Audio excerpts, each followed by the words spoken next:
안녕하세요. 오늘도 서연살롱을 찾아주셔서 감사합니다. 저는 경기도에서 아이 둘 키우며 또 제 일을 하며 그렇게 살고 있는 여성이에요. 결혼하고 나서 몸고생, 마음고생을 많이 했었는데 그때 이야기를 해볼까 해요. 남편은 위로 누나가 한 명 있는데요. 바로 저의 시누이 되는 이분이 저를 처음 만났을 때부터 인상이 아주 강렬하였어요. 내 동생이 도대체 누구랑 몰래 연애질을 하고 있나 궁금했는데 너였구나? 결혼한다고 데려온 여자가 꼴랑 이런 수준이라서 나 지금 몹시 당황스럽네? 아, 내가 나이 더 많으니까 말 까도 되지? 아, 네 그럼요. 편하신 대로 하세요. 앞으로 잘 부탁드릴게요. 저희 친하게 잘 지내면 좋겠어요. 뭐? 너는 지금 내가 너랑 친하게 지내고 싶어 하는 걸로 보이니? 와, 너 살면서 눈치 더럽게 없다는 소리 많이 들어왔겠다. 네? 아니요. 별로 그런 소리는 못 들어봤는데 제가 눈치 없게 굴었다면 죄송합니다. 근데 나 진짜 너 보자마자 소름 돋았잖아. 내가 고등학교 다닐 때 엄청 싫어했던 찐따하고 어쩜 이렇게 똑같이 생겼냐? 가족이라고 해도 믿겠어. 하지만 아니겠지? 너는 가족 하나 없는 천의 고아잖아. 깔깔대며 웃는 시누이 앞에서 저는 정신이 혼미해져 있었죠. 예사롭지 않은 인물이라고 남편을 통해 종종 들은 바 있었지만 상상 초월이었어요. 자기 누나와 성격이 전혀 닮지 않은 제 남편과 저는 대학 다니던 시절에 처음 만났는데요. 다른 대학끼리 미팅하던 자리였죠. 이때 남편은 저랑 연결이 안 됐었는데 주최자한테 제 번호 받아서 며칠 후에 남편이 연락을 해왔던 거예요. 저를 만나보고 싶다고 과감하게 남편이 돌진을 해왔는데 제가 거절했어요. 부담스러웠거든요. 남편이 아니라 제가 처한 상황이요. 아르바이트도 2개 하고 있었고 장학금 받으려면 코피 터지게 공부도 놓치지 않아야 했죠. 그 미팅도 펑크낸 친구 대신에 급하게 대타로 나갔던 것뿐이에요. 대신 나가주면 밥 한 끼 사준다고 하길래 그랬던 거죠. 한 끼 사먹는 돈마저도 너무 소중했던 저였기에 연애는 사치였고 남편을 거절하는 마음이 편치 않았네요. 사실 저도 그 단체 미팅에서 남편을 눈여겨보고 있었기 때문이에요. 상황 때문에 어쩔 수 없이 엇나갔던 인연이었는데 그 후로부터 5년이 흘러서 우연히 다른 곳에서 재회하게 되었어요. 그 후로 1년 가까이 지인으로만 지내다가 연인으로 발전했고요. 저는 시누이의 몹쓸 조롱대로 가족이 아무도 없는 천의 고아라서 보육원 생활을 해온 사람이었어요. 그럼에도 유복한 환경에서 자라온 남편과 주제넘게 결혼하고 싶어지더군요. 평생을 함께하고 싶다는 그 마음이 쉽게 막아지지 않았죠. 결혼하고 나면 남편의 가족들에게도 무조건 잘하리라 다짐했죠. 자기 누나하고 안 친하다며 남편이 늘 말해왔었으니 제가 대신 여자끼리 친해져 보겠다는 생각도 했고요.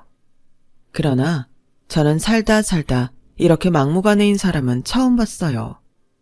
저를 두고 시부모님께서 고심하실 때도 시누이는 거품을 물면서 외쳤어요. 급이 안 맞잖아, 급이. 뭐 줬던 고아년을 집안에 들인다는 거야. 엄마, 아빠, 2분도 정신 좀 차리세요. 잘난 며느리가 들어와야 우리 집안에 면이 사는 거야. 업그레이드를 해야지. 다운그레이드를 하면 어떡하자는 건데? 머리끝부터 발끝까지 너무 볼품없고 촌티 촤잘 흐르는 쟤를 설마 진짜 받아준다는 거 아니겠지? 불쌍한 애를 돕고 싶으시거든 불우이웃 성금이나 내세요. 이렇게 덜 떨어지는 고아를 받아준 애 만에 하지 마시고요, 제발. 그러자 시아버지께서는 지겹다는 듯 고개를 저으셨고 시어머니께서는 당신 딸의 편을 들어주고 싶으신지 고개를 끄덕이셨죠. 하지만 시누이의 강경한 반대에도 불구하고 저는 남편과 결혼에 꼴이 나였어요. 남편이 시누이보다 더욱 강경하였기 때문이에요. 아버지, 엄마, 확실하게 말씀드릴 게 있는데 나는 이 여자 아니면 내 인생에 다시 결혼은 없어요. 독신으로 살면서 늙어가는 아들 보고 싶으신 거면 계속 그렇게 반대하세요. 뭐야? 집안에 되는 남자가 이어야 하거늘 네가 독신으로 살면 안 되지. 당장 결혼 진행시켜. 시아버지께서는 조금 고지식한 분이셨어요. 집안의 기둥은 딸이 될 수 없고 무조건 아들만 가능하다고 여기셨죠. 어차피 결혼 상의할 사돈도 존재하지 않는데 뭘 지체하냐며 시아버지께서는 번갯불에 콩 구워 먹듯이 후딱 결혼을 해치워버리자 하셨고, 시어머니께서는 몹시 탐탁지 않은 기색으로 동의를 하셨으며 시누이는 시댁 거실 바닥을 나뒹굴며 아주 발광을 해댔어요. 왜 내 말을 안 들어주는 거야? 내가 이 결혼 시키지 말라고 하는데 왜 나를 무시하냐고! 저기 형님, 제가 조건은 많이 부족하지만 앞으로 기대에 부응할 수 있도록 열심히 노력할게요. 지켜봐 주세요. 너 뭐야? 불난 집에 기름 부어? 네 뜻대로 돼서 지금 행복하다 이거야? 왜 너 따위가 내 올케가 되는 거냐고. 지켜본다고 해서 네가 나한테 백화점 쇼핑 시켜줄 수 있는 오케가 될 수 있겠니? 새로 나온 명품을 줄줄이 깨고 있는 척척 박사가 될 수 있겠어? 내가 원하는 건 그런 올케인데 너는 고작 다이쇼 쇼핑이나 다니는 돈 없고 백 없는 고아년이잖아. 그때 눈물이 찔끔 나왔던 것 같아요. 지랄 맞은 시누이가 무서워서가 아니라 너무 서러워서요. 저라는 인격체가 보잘것없는 고아라는 명칭 하나로 정리가 되고 평가를 당한다는 사실이 가슴에 사무쳤어요. 앞으로 두고 보자면서 가만 안 두겠다는 시누이에게 제대로 된 대꾸도 못하고 저는 고개를 푹 숙였어요. 어쨌거나 저는 굴러온 돌이고 팔은 안으로 굽으니 시댁에서 제가 시누이를 상대로 개긴다는 것은 그 순간에는 상상조차 못할 일이었죠. 성질 드센 시누이는 놀랍게도 결혼한 상태였어요. 그리고 더 놀라운 건 심해 부는 성격이 수다분했고 별다른 특징이 없는 사람이었다는 거예요. 여기서 더욱 놀라운 점을 한 가지를 추가하자면 심해부 앞에서 시누이는 가면을 쓰고 가식을 부렸다는 사실입니다. 어머, 어제 야근해서 우리 자기 얼굴에 다크서클 내려온 것 좀 봐. 아직 피로가 안 가시는데도 꼭 이렇게 자기 처가에 들르겠다면서 무리를 해야겠어? 고맙기는 한데 나 너무 속상해. 우리 자기 넘넘 피곤하잖아. 지난달부터 계속 주말에 장인어른 장모님 뵈러 못 왔잖아. 이번 주말에는 꼭 들러겠다고 며칠 전부터 생각을 하고 있었어. 얼굴 뵙고 맛있는 것도 사드리는 게 당연히 도리이지. 아, 우리 자기 왜 이렇게 생각이 깊어? 아주 효자 사위야. 그치 엄마? 세상에서 사위 가장 잘 둔 사람이 엄마 맞지?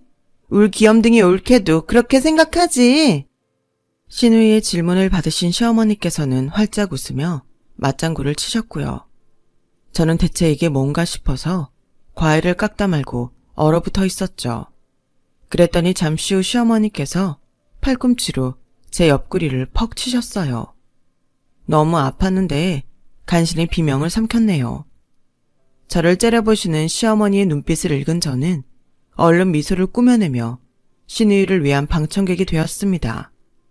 시누이가 말을 할 때마다 맞아요, 맞아요 라는 기색으로 웃으며 고개를 끄덕이는 게 저의 역할이었어요.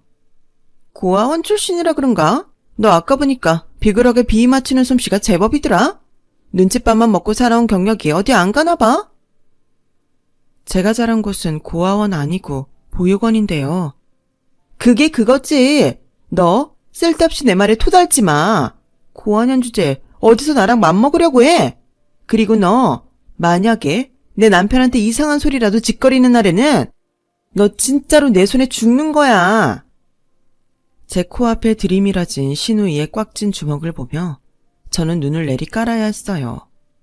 바로 근처에 시어머니께서 계셨지만 성질 험악하게 부리는 당신의 딸을 나무라시기는커녕 이 상황이 안 보이시는 척, 안 들리시는 척 딴청을 부리셨거든요. 2대1인데 어쩌겠어요. 서열까지 낮은 제가 무조건 숙이는 거였죠. 제 어림짐작이었지만 심해부가 아예 시누이의 성격 파탄을 모르는 것은 아니고 반 정도만 아는 듯 했어요. 성질이 있다는 것은 알고 있으나 설마 그렇게까지 못돼 처먹었을 거라고는 상상도 못하는 그런 수준이었다는 거죠. 심해부는 인물도 괜찮았고요. 시부모님의 표현에 의하자면 그 집안은 그저 그랬으나 본인 능력이 뛰어난 사람이었어요. 공부 열심히 하고 직장 잘 잡고 거기서 노선 잘 타서 성공가도를 달리는 바람직한 경우였죠. 신우이는 결혼 잘한 게 자기 인생 최고의 성공이라는 자랑을 해댔고요. 아무튼 최대한 심해부와 접점 없이 지내는 것이 신우이의 심기를 거스르지 않는 거라는 생각을 하며 지냈네요. 신우이의 못된 언행으로 제가 몇 번이고 속이 문드러졌으나 애써 잘 참았고요. 그런데 제가 결혼 반년 만에 임신을 하였어요. 예상을 별로 못하고 있었다가 테스트기 해보고 바로 병원으로 달려갔죠. 임신한 지 13주 되었다고 하더군요. 너무 놀라웠고 생명의 제 안에 자리 잡고 있다는 게 신기해서 실감이 나지 않았어요. 남편하고 둘이 얼싸안고 기뻐했네요. 그때 서로에게 뭐라고 소감을 말했었는지 생각도 거의 안 나요.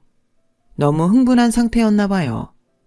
마침 이틀 뒤가 시댁 식구들하고 새로 생긴 고깃집에 가기로 한 날이었는데 제가 밑반찬으로 나온 장아찌를 먹다가 헛구역질을 하고 말았어요. 갑자기 냄새가 이상하게 느껴졌거든요. 제 맞은편에 앉은 신우이가 피식 웃으며 이렇게 얘기했죠. 올케, 밥상 앞에서 왜 이상한 소리를 내? 임신해서 입 떴다는 것도 아니고 그게 뭐야? 교양 없어 보이니까 주의해줘. 옆에 심해부가 있어서 그런지 조롱을 살살 하더군요.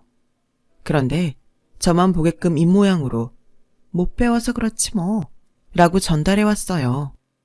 그 순간 울컥해서 저도 모르게 실토를 하고 말았네요. 임신해서 입덧하는 거 맞아요. 엊그제 병원 가봤는데 13주 되었다고 하더라고요. 조금만 더 기다렸다가 말씀드릴 생각이었는데 이렇게 밝혀서 죄송해요. 뭐?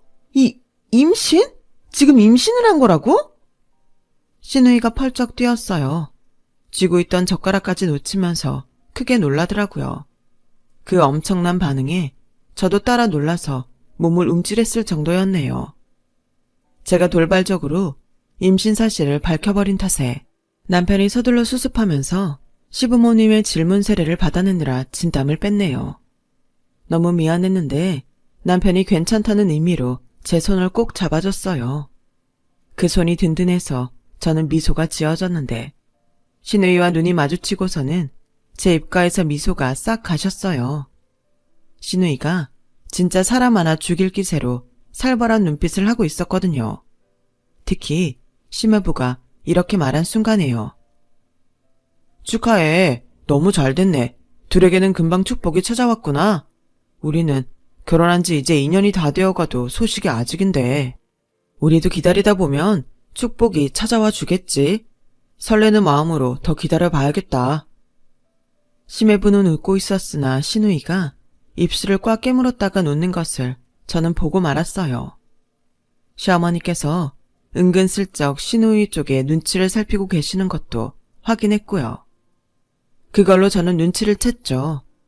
아, 직장생활 하느라고 이세계획이 아직 없는 줄 알았는데 그게 아니었구나. 신우이는 임신을 기다리고 있었는데 뜻대로 안 되고 있는 거였구나. 괜히 심기 거스르는 행동은 하면 안 되겠다는 판단이 서더군요. 신우이 말 맞다나 제가 눈칫밥을 먹어온 세월 짬밥이 있기는 했나 봐요. 그런 판단부터 섰던 걸 보면 말이죠. 하지만 제가 가만히 있어도 상대가 저를 찔러온다면 그건 도리가 없었습니다. 너무 불길한 것 같아서 이런 말 안 하려고 했는데 왠지 숫자부터 불길하지 않아? 13주의 임신 사실을 알았다는 것부터 심상치가 않네. 그게 무슨 말씀이세요? 13주하고 불길한 거하고 대체 무슨 연관이 있어요? 척하면 척 알아들어야지. 배워먹은 게 없어서 그런가 감이 없네. 13이 얼마나 불길한 숫자인지 몰라서 그래? 근데 13주 차였던 데다가 임신 사실을 안 날이 13일의 금요일이었잖아. 5만 가지 불길한 요소는 다 갖췄어. 시댁에서 마주친 신우이가 저한테 이런 시비를 걸어오는데 진짜 머리 뚜껑이 열린다는 표현이 왜 생겼는지 이때 제가 처음 알게 됐네요. 전혀 농담하듯 장난스럽게 말을 한 것도 아니었고 저주를 내리려고 작정한 듯이 신우이는 저에게 불안감을 심어주려고 안달이 나 있었죠. 제발 불길했으면 하고 바라시는 건 아니고요. 어떻게 임신한 사람한테 그런 소리를 하실 수가 있죠? 와, 고개 쳐들고 대드는 것 좀 봐.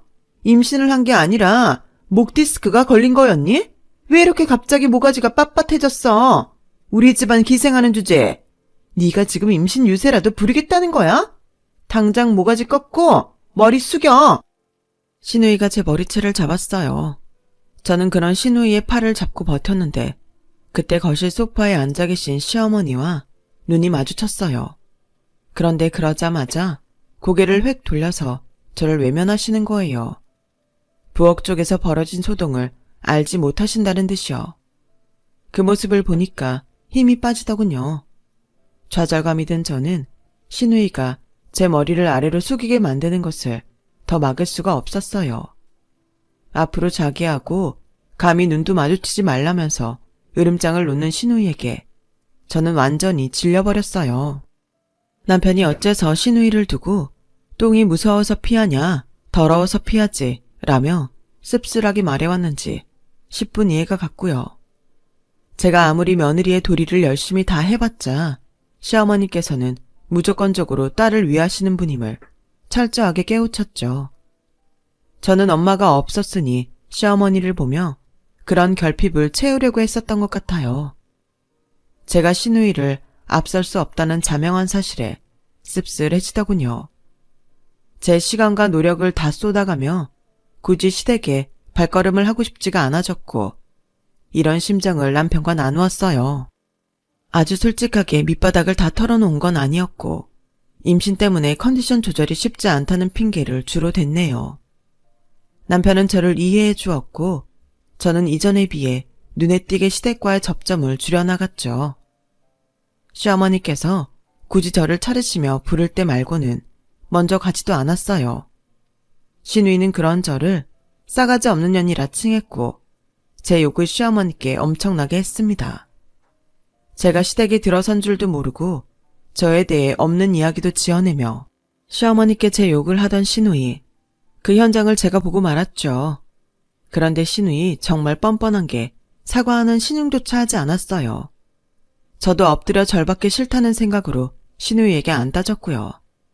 그로부터 며칠 후에 제가 엄청난 일을 겪을 줄도 모르고 그때까지는 태연했었네요. 다름이 아니라 제가 유산이라는 아픔을 맞이했어요.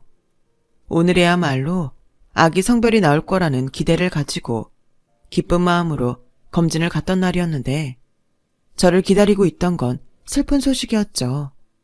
믿어지지 않았고 정말 미쳐버리는 줄 알았어요. 도저히 제 감정을 주체할 수가 없어서 목 놓아 울었습니다. 그런 저를 보며 남편도 함께 눈물을 흘렸어요. 다 내 탓이야. 내가 부족한 엄마라서, 내가 바보 같아서 허무하게 우리 아기를 떠나보냈어. 오빠, 미안해. 내가 멍청하지만 않았어도 우리 아기 아직 살아있었을 텐데. 그런 소리 하지 마. 우리 아기가 너 닮아서 순하고 착한 아기였나 봐. 자기가 세상에 나오면 엄마 아빠가 고생할까 봐. 그래서 동생에게 차례를 양보해주고 먼저 하늘나라 어떻게 생겼는지 구경 갔나 봐. 그치? 우리 그렇게 생각하자. 남편의 위로를 받으며 저는 간신히 정신을 다잡을 수 있었던 것 같아요. 저희 부부에게 처음 찾아와줬던 그 가여운 생명. 먼저 하늘나라로 가서 자기 부모가 어떻게 사는지 지켜봐 줄 거라고 생각하니 그나마 힘을 낼 수 있었네요. 수술 다 받고 병실에 누워있을 때였어요. 저 혼자였는데 신우이가 휴대폰으로 동영상 촬영을 하면서 들어섰습니다. 여기 카메라 보고 손 좀 흔들어줘.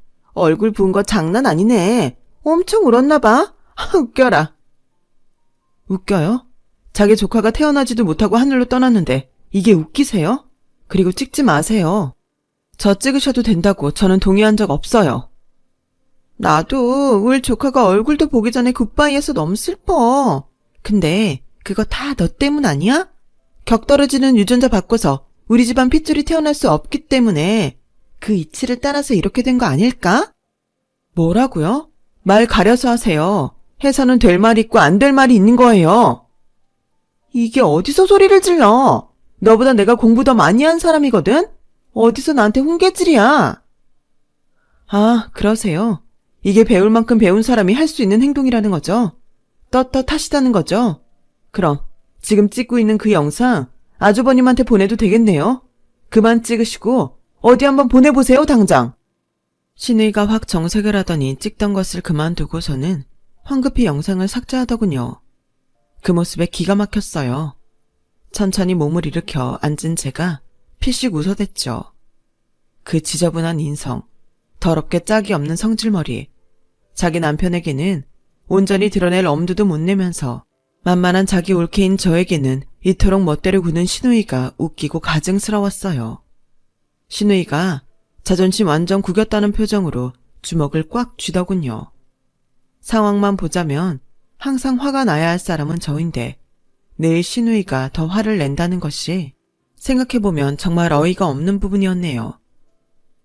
집불 가진 것 하나 없고 결혼으로 편하게 살고 싶어서 작정한 고아년 주제에 네가 감히 내 남편을 걸고 그딴 망발을 짓거려? 글쎄요.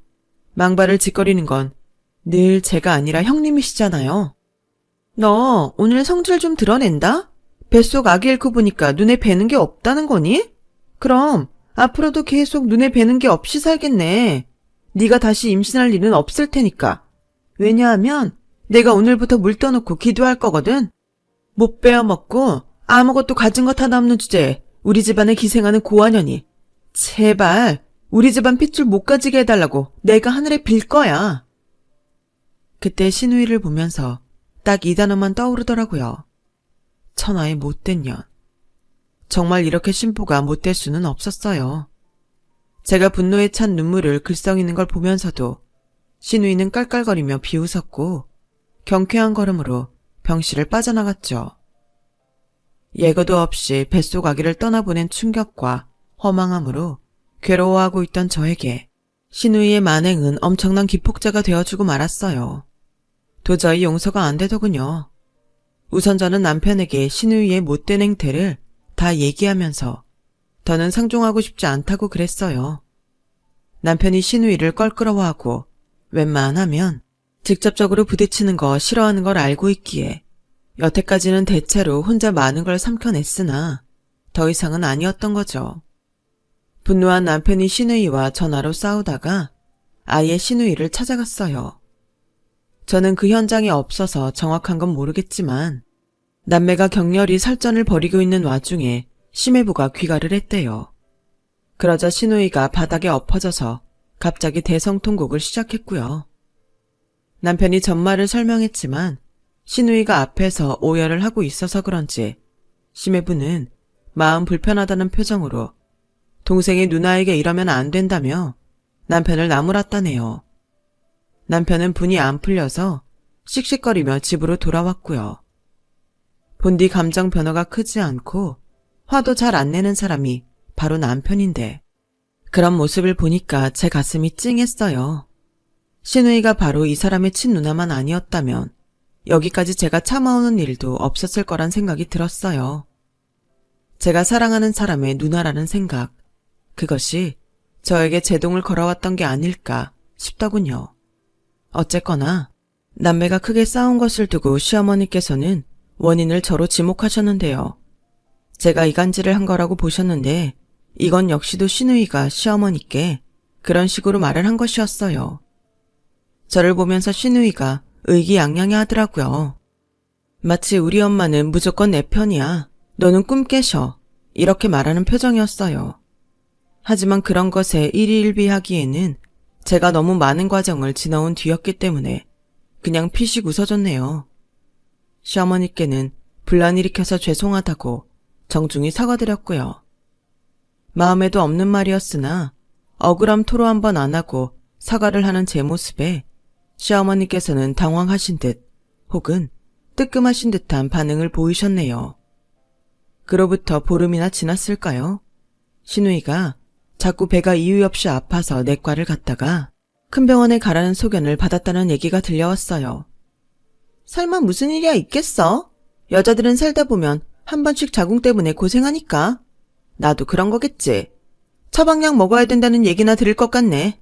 아우, 벌써 진부해라. 신우이는 아무렇지 않은 듯 코웃음을 쳤죠. 하지만 대학병원에 가본 결과 예상 밖의 상황이 벌어졌어요. 원래는 자궁에만 있어야 하는 조직이 다른 부위로 넘어가서 증식을 해버렸네요. 그것도 아주 많이, 한참이나요. 약물 치료를 할 단계는 이미 지난 지 오래였고 수술로도 전부 수습하는 건 어렵다고 하더군요. 수술을 위해 입원한 신우이를 제가 찾아갔어요. 저를 보자 신우이가 센 척을 하며 또 코웃음을 쳤죠. 너 지금 나 비웃으러 찾아온 거지? 근데 나 이거 별거 아니거든? 죽는 것도 아니고 수술 받고 나서 약 먹으면서 지내면 또 그냥 멀쩡히 살 수 있다니까. 네가 바라는 내 불행은 오지 않아. 암도 아닌데 이런 수술이 대수겠어? 비웃으러 왔다뇨. 걱정돼서 온 거죠. 어머님께서 웬 병원 자료 같은 걸 보고 계시길래 그게 뭔가 싶어서 저도 한번 봤거든요. 그런데 그게 이번에 형님이 산부인과에서 각종 검사를 받으신 결과지였더라고요. 저 그거 보고 너무 걱정이 되었어요. 형님, 난소 나이가 그렇게 많아서 어떡해요? 이거 대수 안 거 맞죠? 제 말에 신우이의 안색이 파리해졌어요. 시어머니께서 보시던 신우이의 검사 결과지. 저는 그걸 다 확인한 뒤였고 그래서 차분한 마음과 가벼운 발걸음으로 병동을 찾을 수 있었던 거예요. 네가 뭘 봤는데? 어? 내 난소의 나이가 뭘 어쨌는데? 에이, 형님도 다 아시면서 뭘 그래요. 난소의 나이가 실제 나이보다 13살이나 많게 나온 거 다 보셨잖아요. 혈액검사 하셨으니까. 어라? 잠깐만요. 13이라니. 이거 숫자부터 너무 불길한 거 아닌가요? 형님, 저 너무 걱정돼서 형님을 수술대로 못 보낼 것 같아요. 너 개소리 하지 마. 난소 나이가 많으면 뭐? 그래서 어쩌라고? 요즘은 40대 출산도 많은 세상이야. 난소 나이 많다고 해서 내가 굴할 것 같아? 너보다 내가 더 출산 빠를걸? 그러시구나. 각오가 대단하셔서 다행이네요. 형님 나이에서 13살을 더하며 그러면 거의 폐경 직전인데요? 아, 요즘은 완경이라고 표현을 하던가요? 제가 하도 못 배워먹어서리. 죄송해요. 아무튼 화이팅입니다. 똑같이 독설 한번 날려준 것 가지고 신우이는 거의 발작을 하다시 개거품을 물었어요. 지랄 발광을 하더라고요. 저는 이것보다 더 독한 독설을 들었을 때도 꾹 참았었건만 제 과거와 비교되더군요. 저는 유유히 병실을 빠져나왔고요. 다음날 오전에 신우이의 수술이 있었어요. 그리고 저는 다시 병원을 찾아서 수술이 무사히 끝나기만 기다리시는 시어머니의 곁을 지켰죠. 4시간에 걸친 수술이 끝나고 신우이는 다시 병실로 돌아왔어요.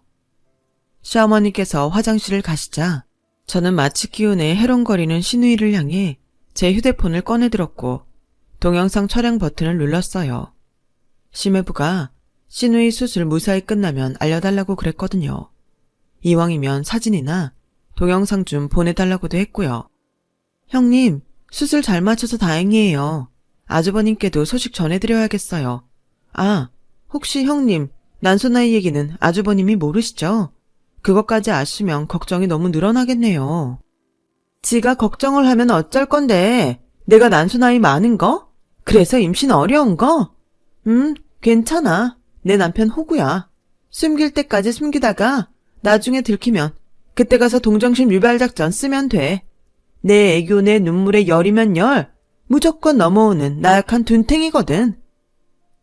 신우이가 연신 킬킬거리며 잘도 중얼거렸어요. 저는 전말을 모르기에 쉽게 알아들을 수 없는 심해부와 연애할 때 자기가 바람 폈다는 식의 이야기도 언급을 하더군요. 수술 직후라서 몽롱했던 신우이는 그때 분심인지 아닌지 모를 것들을 털어놓았고 시어머니께서 병실로 돌아오시자 저는 촬영 버튼을 껐어요. 그리고 심해부에게 그 영상을 전송해 주었죠. 10분 정도가 지났을 때 심해부에게 전화가 왔어요. 병실을 나가서 받아보니 심해부가 떨리는 목소리로 신우이 지금 어쩌고 있냐고 물어보길래 잠들었다고 하니 알겠다면서 끊더군요. 숨소리가 무척 불안하게 들렸어요. 저는 휴대폰을 꼭 쥔 채로 생각했죠.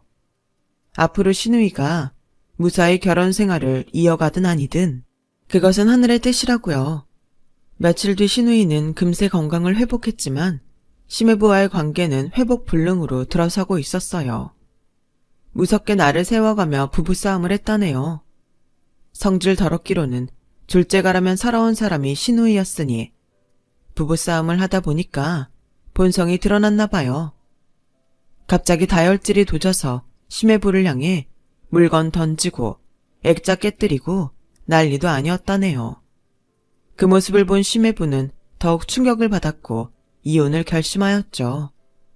신우이는 절대 이혼 안 해준다며 강경하게 나왔고요. 그때 제가 시어머니께 넌지시 말씀을 드렸어요. 어머님, 저는 형님이 너무 안쓰러워요. 뭐가 부족해서 자기 싫다는 사람에게 매달려요. 형님이라면 재혼을 10번은 더 할 수 있는 매력적인 여자인데 지금 저러실 필요가 있을까요? 맹목적으로 신우이의 편을 드는 시어머니의 특성을 저는 알고 있었으니까요. 제 말에 솔깃하신 시어머니께서는 당장 신우이에게 일단 이혼부터 하라며 종용을 하셨죠. 충동적인 신우이는 그에 휩쓸려서 이혼을 해버렸어요. 그리고는 곧장 후회하면서 저를 향해 이를 갈았죠. 너지? 네가 우리 엄마 조종한 거지? 나 이혼하면 더 잘 살 거라고. 네가 우리 엄마한테 그랬다면서. 네가 뭔데 그딴 바람을 넣어? 넌 이제 끝났어. 내가 너 이혼시킬 거야. 처음부터 너를 우리 집안에 들이는 게 아니었어. 이제라도 쫓아내야지. 아주 작정을 한 듯이 신우이는 저를 향해 선전포고를 했는데요. 공교롭게도 제가 딱 하루 뒤에 엄청난 사실을 알게 되었어요. 바로 다시 저에게 생명이 찾아왔다는 사실이었답니다. 이번에는 7주차에 알았어요. 그래서 태명이 럭키세븐이 되었네요. 남편과 저는 상의에 들어갔고 빠른 이사를 결정했어요. 너무 가까이 살았던 시댁으로부터 멀어지기로 한 거죠. 저희 부부가 1시간 떨어진 거리로 이사간 이후 시부모님과 신우이 사이에 변화가 일어났어요. 이혼을 겪은 데다가 병원 약 챙겨 먹느라 짜증이 심해진 것인지 신우이가 매일같이 행패를 부렸고 결국은 시어머니마저 그런 딸에게 질려버리신 거예요. 저는 무사히 아들을 출산했고 시어머니께서는 온통 손자에게 마음을 빼앗기셨어요. 처음부터 그러신 것은 아니었고 제가 자꾸 이런 말씀을 드리면서 마음에 기울게 되신 것 같아요. 어머님, 유전자가 어머님 쪽에서 왔나 봐요. 아기가 어머님 닮아서 벌써부터 이마가 동그랗게 반듯하고 예뻐요. 에라이, 무슨 내 이마를 닮았다고? 별로 닮은지 모르겠구만. 아닌가? 좀 닮았나? 이제 보니까 요 콧망울도 나랑 모양이 비슷하네? 자꾸만 손자에게 정을 붙이시더니 시간이 좀 지나자 아예 싸고 도셨어요. 어느 날에는 신우이의 등짝을 후려치셨죠. 이거사, 너는 어쩜 네 조카가 태어났는데도 선물 하나를 안 사주니? 엄마, 내가 임신 못해서 가슴앓이에 오래 해온 거 알면서 지금 나한테 이러는 거야? 어후, 이건 언제나 철이 들고 집안 재산은 모름지기 아들에게 물려줘야 한다는 내 아빠의 고지식한 생각, 난 그거에 여태 반대하면서 살았다만 이제는 입장이 달라지려 하는구나. 뭐? 엄마만큼은 무조건 내 편 들어줬었으면서 사람이 이렇게 변해도 돼? 나 이제 엄마 안 보고 살 거야. 신우이는 또 다혈질이 도져서 홧김에 이사를 가버렸어요. 그리고는 금세 후회했죠. 지역까지 옮겨버린 건 본인의 선택이었으면서 제 탓을 했어요. 제가 모든 것을 망쳐놨고 제가 자기를 먼 지역으로 쫓아냈대요. 자기는 단란한 가정 꾸려서 행복해질 거고 고아원 출신인 저는 지금의 행복을 잃고 외롭게 살 거라며 악담을 퍼부었죠.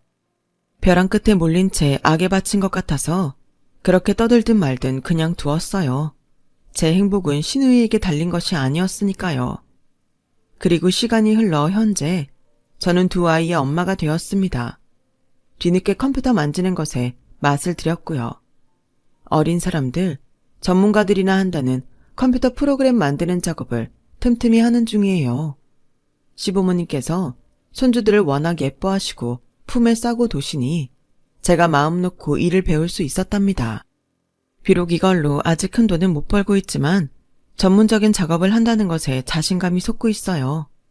남편하고도 아이들 얘기 말고도 여러 가지 주제로 대화를 나눌 수 있어서 좋고요. 아, 시누이요? 먼 지역에서 살던 거 청산하고 다시 돌아왔어요. 시댁에서 멀지 않은 곳에 원룸에서 혼자 살아요. 작년에 결혼할 뻔했다가 그게 사기 결혼이었단 게 드러나서 무산되었고요. 사기꾼에게 제대로 걸린 시누이의 이야기를 풀자면 너무 방대해져서 지금 여기서 이을 수가 없네요. 결혼 무산되고 나서 시누이가 술에 취해 저에게 전화를 한 적이 있었어요. 쥐뿔도 없는 주제에 근데 왜 다 가지고 살아? 열받아 미치겠어. 너만 보면 인생이 불공평한 것 같아서 내가 미치겠다고. 원래 인생은 불공평해요. 저는 그걸 5살에 알았는데 형님은 이제 아신 거면 많이 늦으셨네요. 5살? 그 코 올리기 나이에 그런 걸 어떻게 알았다는 거야?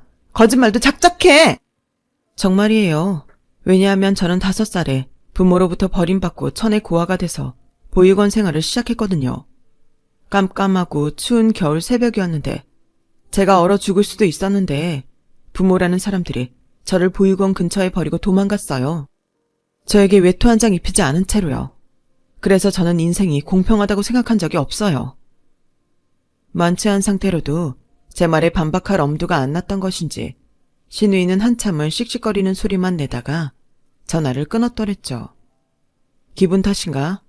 그 이후로는 부쩍 성질 죽이고 얌전히 사는 듯 싶기도 해요. 인생은 짧고도 긴 것이니 앞으로 어떻게 될지는 모르겠어요. 제가 인터넷에서 이런 질문을 보았어요. 인과응보가 있다고 믿으세요?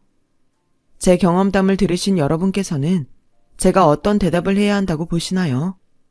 여러분의 인생에 통쾌한 인과응보가 가득하길 빌며 제 이야기는 여기서 마무리할게요.